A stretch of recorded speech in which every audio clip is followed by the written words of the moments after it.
Hola a todos, bienvenidos a un nuevo episodio de El Podcast Sin Nombre, un podcast del diario La Prensa. Mi nombre es Dalia y estoy con mi compañera. Irma. Y hoy tenemos de invitado al señor Isaías Ramos. Él es técnico del Centro de Incidencia Ambiental, tal vez lo conocen como el CIAM. Bienvenido, muchas gracias por estar aquí. Muchas gracias por la oportunidad. Hoy vamos a hablar un poquito sobre el tema de la minería en Panamá, qué está pasando ahorita, que el tema como ha vuelto a relucir, como me decía anteriormente, este es un tema que no es nuevo para ustedes que están en este mundo de la incidencia ambiental de forma de política pública y están muy al tanto, esto es algo que ha venido pasando, pero en las últimas semanas ha salido el tema de nuevo como a relucir. Para el público en general, vamos a decir que Para el público nuevamente en general. Y bueno, quería que Y nos... más en una sociedad que tiene corta memoria histórica. muy, muy corta memoria Muy histórica. corta memoria. Entonces, sí, quisiera que nos contara un poco, primero como para empezar en general, qué tipo de minería se hace en Panamá y, sí, empezar por ahí, qué tipo de minería se hace o se está haciendo ahorita mismo en Panamá. Bueno, en Panamá realmente durante décadas se ha hecho minería. Se hace minería de piedra, de tosca, de grava, de diferentes materiales. Esa se denomina minería no metálica. Sin embargo, es a partir del 96, 97 donde se empiezan a dar una serie de contratos mineros para la extracción de material metálico. Y entonces surgen una serie de conflictos sociales, empezando el área de Donoso, que al final se fragmentaría en dos distritos, y también el área de Güera en Macaracas y Tonosí, que es la conocida como minera Cerro Quema, que generó en su momento una serie de conflictos sociales. ¿Cómo, ¿Cómo queda una minera en un área supuestamente protegida? ¿Cómo se come eso? ¿Cómo ¿Cómo se sucede? come eso? Bueno, en Panamá, usted sabe que uno de los graves problemas que tenemos y lo que le hemos reiterado al MISI es la escasa institucionalidad y el escaso poder que tiene el gobierno como brazo ejecutor del Estado de hacer cumplir las normas. Eh, Cuando se crea el contrato minero, el área protegida de Donoso no existía. El área protegida se crea posteriormente a la realización del proyecto minero en su etapa de oro, conocido como Molejón por la empresa Petaquilla Gold. En ese momento, ANAN lo que establece es una especie de área protegida denominada áreas de uso múltiple de Donoso, que comprende todo el distrito. Entonces, la empresa y diferentes empresas les ponen acciones para suspender la efectividad del área protegida y poder realizar sus actividades. Y la Corte Suprema suspende, se aprueban los estudios de impacto ambiental y bueno, la actividad minera se hace. Entonces hay un problema y eso lo vemos a lo largo de toda actividad. La parte ambiental, que es básicamente totalmente desconocida por el Código Minero, está divorciada de la parte ambiental. Entonces, por un lado, tenemos al Ministerio de Ambiente aprobando acuerdos de biodiversidad, una ley general de ambiente, también tenemos el acuerdo de Escazú, de acuerdo de transparencia, y por el otro tenemos al MISI, que se sentó en 1970 y básicamente ellos no reconocen ninguno de los avances ni ley de transparencia y siguen con el mismo manejo minero que han tenido durante décadas. Y entonces la sociedad civil lo que está pidiendo es, hey, toma en cuenta la legislación, visualiza que las condiciones no son iguales y tenemos que tomar las medidas de acuerdo a esa realidad de hoy con cambios climáticos y otra serie de situaciones que en su momento no existían. Por eso uno de los argumentos que tenemos es una, la suspensión de los contratos mineros y una moratoria minera, porque el MISI no puede estar planteando que vamos a manejar al país en el 2021 como si estuviéramos en 1970. ¿Qué es, se habla del término minería de cielo abierto? ¿Qué es la minería del cielo abierto? ¿Se hace minería a cielo abierto en Panamá? Y cuáles son como los efectos adversos y qué otro tipo de minería se puede hacer que sea Ok, menos grave, existe tal menos cosa. grave. Ok, hay un detalle. La minería metálica, o sea, la extracción de oro, plata, cobre, molibdeno, etcétera, se pueden hacer en dos modalidades. A través de minas subterráneas, como ustedes recuerdan en los diferentes cuentos que se meten en galerías, y otras que básicamente se extrae, se abre con equipo pesado y se empieza a sacar todo el material, que eso sería minería a cielo abierto. ¿Por qué se hace a minería a cielo abierto? Porque la concentración del material no es alta. O sea, ya ese tiempo de donde iba un minero y sacaba una pepita de oro, eso pasó a la historia. Lo que hacen ellos es que ellos tienen que moler gran cantidad de roca y piedra para extraerla a través de procesos físicos y químicos y extraer un pequeño porcentaje del material que ellos necesitan. Entonces, eso es lo que se conoce como minería a cielo abierto y por eso ellos necesitan una gran extracción, una gran extensión para realizar la extracción del material que necesitan. Sí. Viendo las entrevistas del ministro de Comercio, Ramón Martínez, ahora dando la noticia de de las más de 24.000 hectáreas que se quieren dar en Coclé y Colón, de vuelta para la minería, él usa el término minería sostenible. ¿Eso existe o es un washing, un greenwashing ahí para hacer la minería a verse bonita?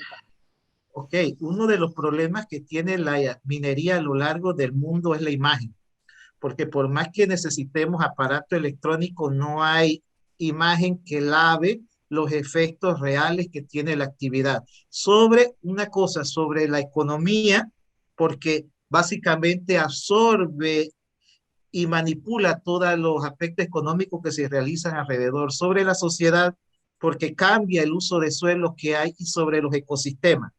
Ustedes son panameñas y ustedes saben que ustedes no pueden viajar hacia el interior o hacia ninguna parte del país sin que cruce uno en cada 10 kilómetros, uno o varios puentes, ¿ok? Aquí tenemos gran cantidad de agua y esa es una consideración, agua y biodiversidad, que el MISI no toma en cuenta.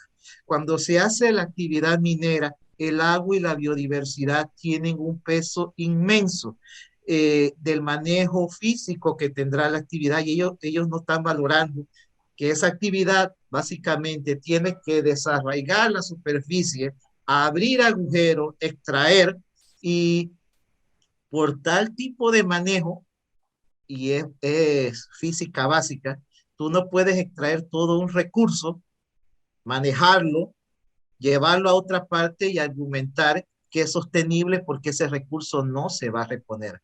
Panamá no va a reponer la cantidad de minerales que tienen en el subsuelo y tampoco existe una política para manejar los minerales del subsuelo como materiales estratégicos para el país.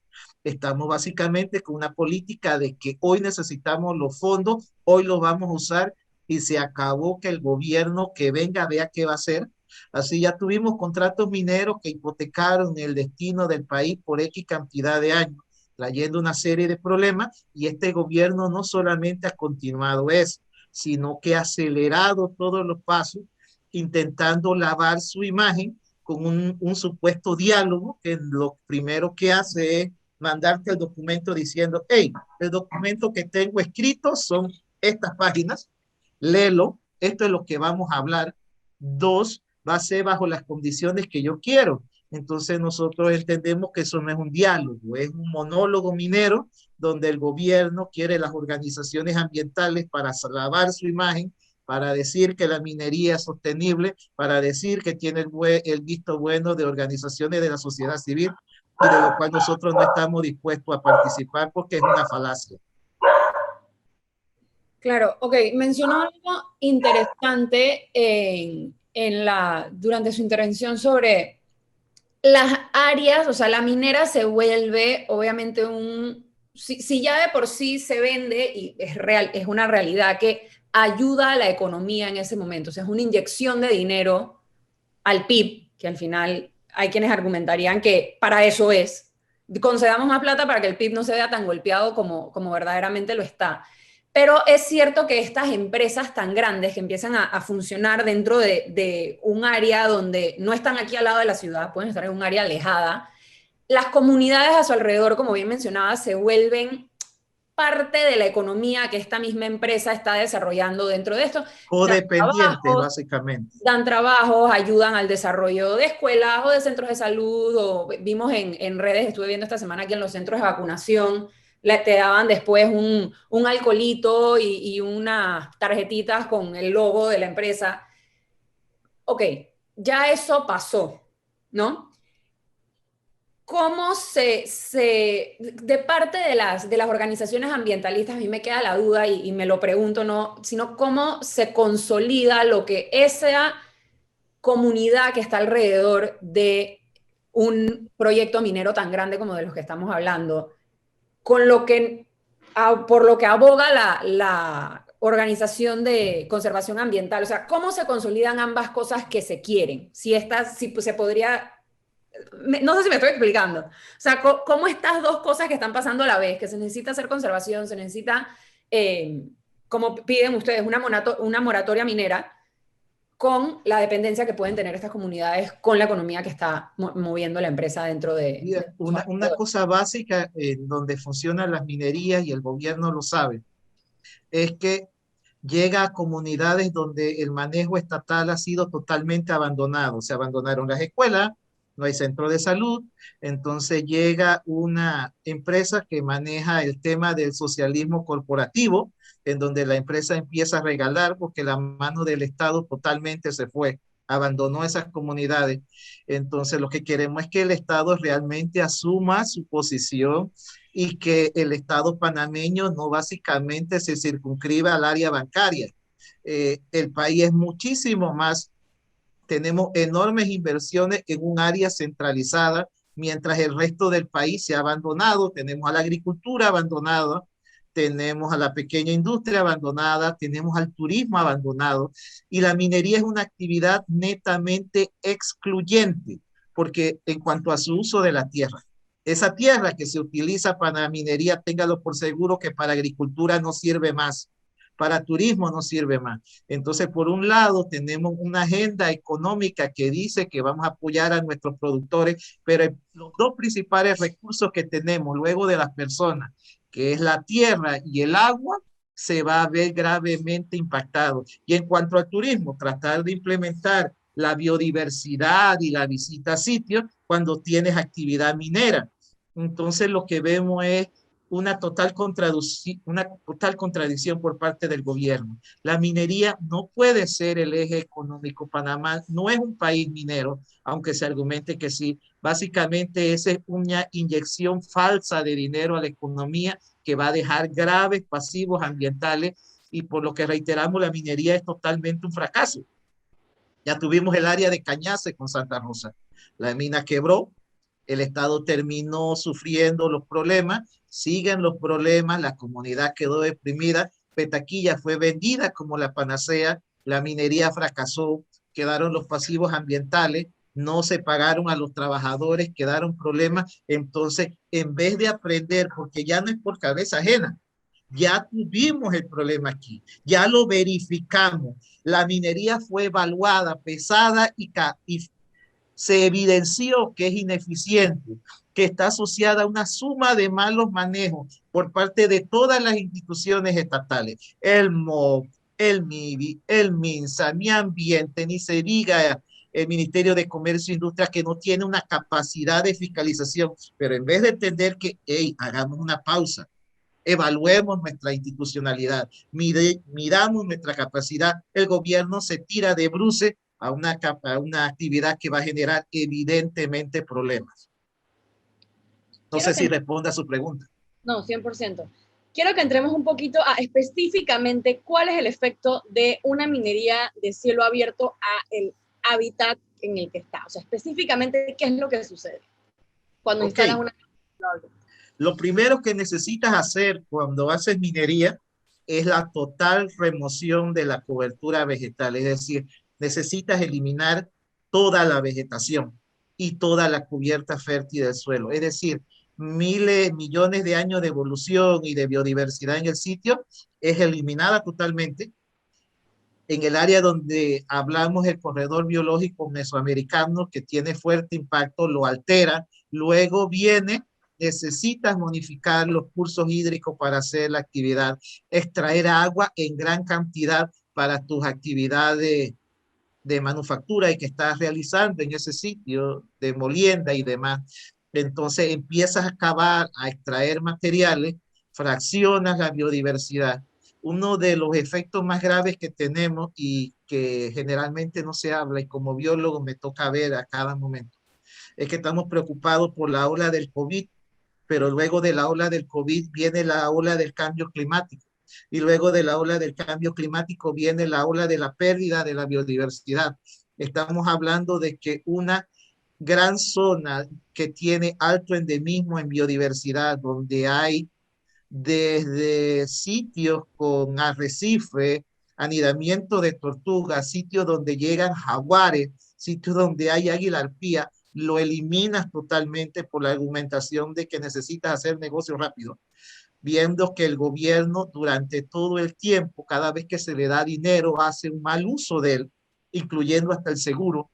Entonces, ¿quién nos garantiza que esos fondos van a ser bien utilizados? Cuando otra cosa, esas actividades económicas están sumamente ligadas al valor que tengan los materiales en el mercado. Tan pronto esos materiales sufran una baja en su valor, la minería suspende sus actividades, quedan los pasivos, la minería cambia de dueño, se vende o cierra y queda ese problema para el país. Eh, Cuando se ha intentado que los diferentes ministerios entren a esa valoración de los riesgos ambientales y los riesgos económicos, porque muchas veces esas empresas cuando no logran sus ganancias o tienen problemas en la tramitación, demandan al Estado, generan una serie de problemas y eso es el Estado panameño el que tiene que pagar y repito el Estado porque el gobierno va y cambia las figuras, cambia los nombres, cambia los colores del partido, pero son ustedes y nosotros los que terminamos pagando los impuestos. Impuestos que se pueden pagar en educación, en salud, precisamente de esas comunidades que el gobierno abandonó, porque pareciera que cuando se habla de panameños no se habla de todo el país, sino de un segmento y que esas áreas alejadas del país, el gobierno lo dejó totalmente al abandono. Entonces no hablamos de zonas alejadas del país, hablamos de parte del territorio en donde el gobierno nacional no quiere implementar políticas de desarrollo humano sostenible, porque no hay educación, no hay salud y demás. Y bueno, se le entrega a diferentes empresas que establecen enclaves mineros, como alguna vez hubo enclaves bananeros, donde la empresa decide y tiene la soberanía y el derecho desde el manejo de la tierra hasta el movimiento de las personas en la zona. Y los gobiernos se callan por 2 reales que reciben. Para dar un poco de contexto, la prensa sacó una investigación en la que investigó 9 años de inspecciones a Minera Panamá y encontraron que se causaron 209 daños ambientales, muchos de ellos reincidentes, inclusive derrames de hidrocarburos que advirtieron que podían tener problemas gastrointestinales para las comunidades aledañas y que de hecho en la comunidad de Nueva Esperanza se encontraron niños que tenían enfermedades gastrointestinales en el 2017 y también con granos. También se les abrió un proceso para sancionarlos por estas descargas sin permiso. Ordenaron detenerlas y la minera lo que hizo fue que presentó diversos recursos y ahora mismo hay uno en la Corte Suprema de Justicia desde junio del 2020 que aún no se resuelve. Y por allá quiero ir más o menos. ¿Qué otros actores hay, además del MISI, que permiten que todo esto llegue a esta escala en la que se detectan estos daños, en el que podemos decir que el Ministerio de Ambiente va, inspecciona, hace el trabajo, efectivamente encuentra que hay una irregularidad, que hay algo que no debe estar pasando, pero entonces todo se traba, ¿no? Como que no se llega a corregir el problema, no se llega a solventar, sino que se queda trabado en la Corte Suprema de Justicia. Entonces, ¿cuáles son todos estos actores que deberían estar fiscalizando, pero que realmente no están haciendo su trabajo o que no tienen las herramientas para poder evitar que suceda? Yo a veces pienso que existen 2 situaciones. Muchas veces no se quiere y muchas veces no se puede.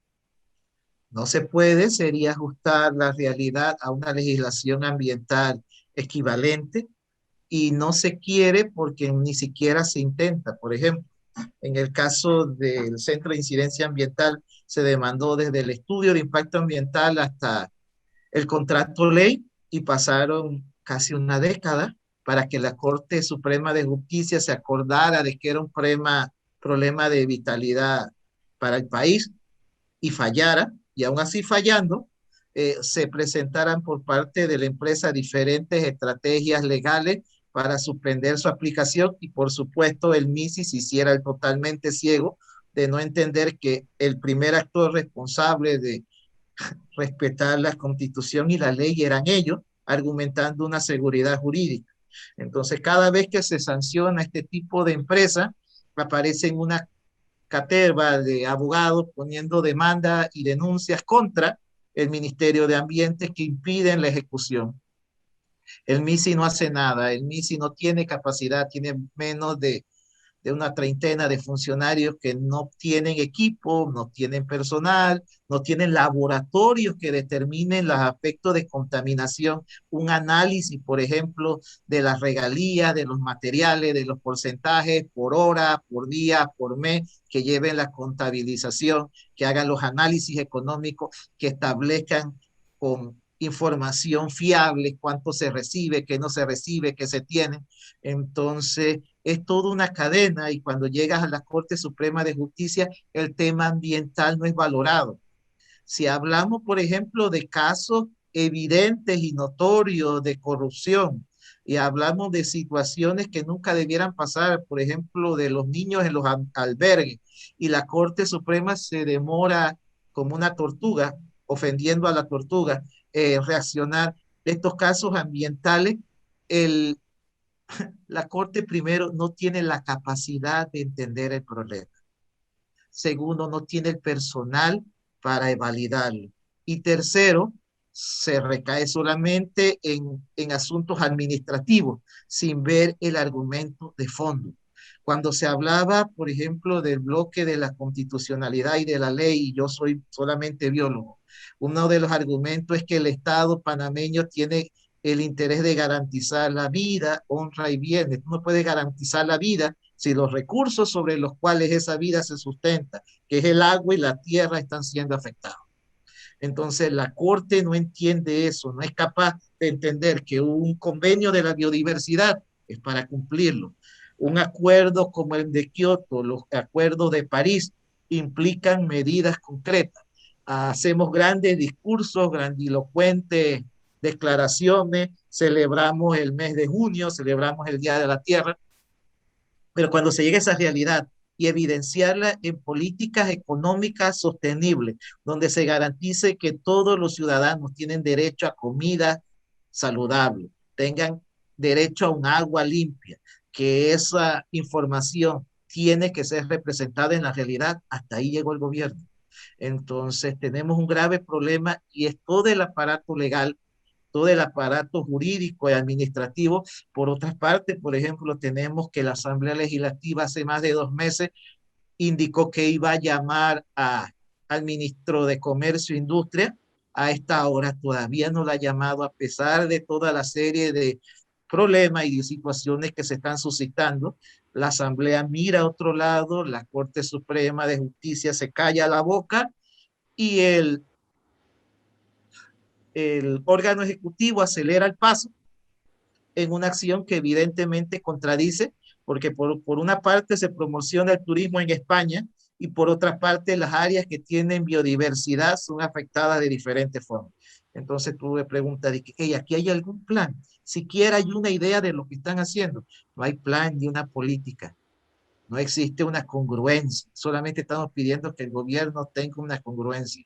Una de las argumentaciones que siempre vamos a hacer es que la minería y el mal manejo que tiene el gobierno se roba el futuro. No estamos hablando de que simplemente son los recursos, se roba la oportunidad de que el país se desarrolle de manera sostenible. ¿Cómo vamos a hacer dentro de 10, 20 años?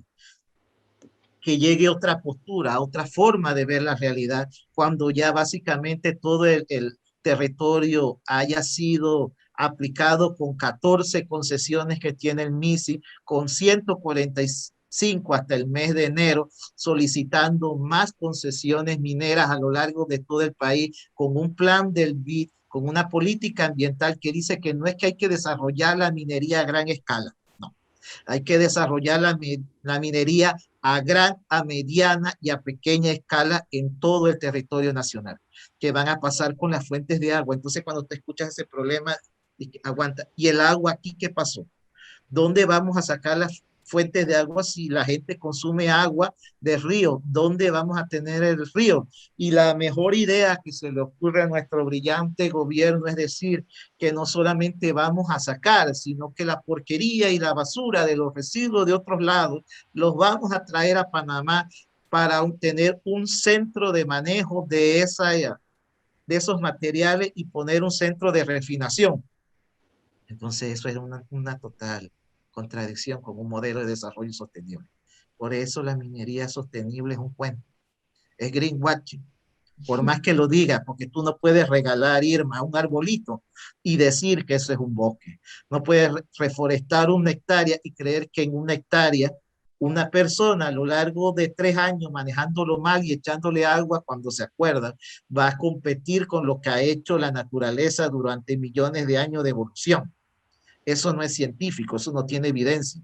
Eso puede verse muy bien en una foto, en una gráfica o en un documento que se entrega al extranjero, pero para la biodiversidad, el suelo y la gente, eso no es suficiente. Wow, bueno, nos quedamos con eso, nos quedamos sin tiempo. Nuevamente, gracias a todos por escucharnos en el podcast Sin Nombre. Gracias. Pueden seguir, pueden seguir al biólogo en sus redes sociales que son Cian Panamá. Nos pueden seguir en Twitter, en Instagram y en Facebook, cianpanamá.org. para También que... a nuestra página www. Y si me permiten la propaganda, Claro, todos los martes a las 4 de la tarde estaremos protestando, porque muchas veces decimos que el panameño no hace nada, solamente nos pasamos en lo virtual. Bueno, nosotros pensamos que es hora de salir a la calle y decirle que otro mundo es diferente. Y tenemos que luchar por eso. Muchas bueno, gracias. gracias a todos por escucharnos. Nos vemos la próxima semana en otro episodio del podcast Sin Nombre. Hasta luego. Chao, Muchas gracias. gracias.